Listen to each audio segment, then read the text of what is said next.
નમસ્કાર, હું છું મિત્તલ અને આપ જોઈ રહ્યા છો ચક્રવાત ન્યૂઝ. નજર કરીએ સમાચારો પર.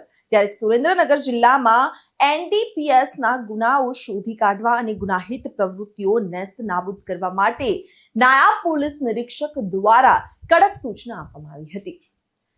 જે અનુસાર પીઆઈએ બાતમીના આધારે બલવીરસિંહ રતનસિંહ રાવત કે જે હાઈવે ઉપર આવેલ રાજસ્થાની પંજાબી પવન ઢાબામાં રહેતો હોય, જ્યાંથી ગેરકાયદેસર પોસ્ટ ડોડાનો જથ્થો મળી આવ્યો હતો, જેનો વજન 14 કિલો 595 ગ્રામ હોય અને કુલ કિંમત 43,785, જ્યારે મોબાઈલ ફોન 5,000 એમ કુલ મળી 48,785 નો મુદ્દામાલ જપ્ત કરવામાં આવ્યો હતો અને બલવીરસિંહને પકડી પાડી કાયદેસરની કાર્યવાહી લીંબડી પોલીસ દ્વારા કરવામાં આવી હતી. અને જે ન મળી આવેલ એવા ફોતા હેની સહે ખીમરીજની શોધખોળ શરૂ કરી દેવામાં આવી છે.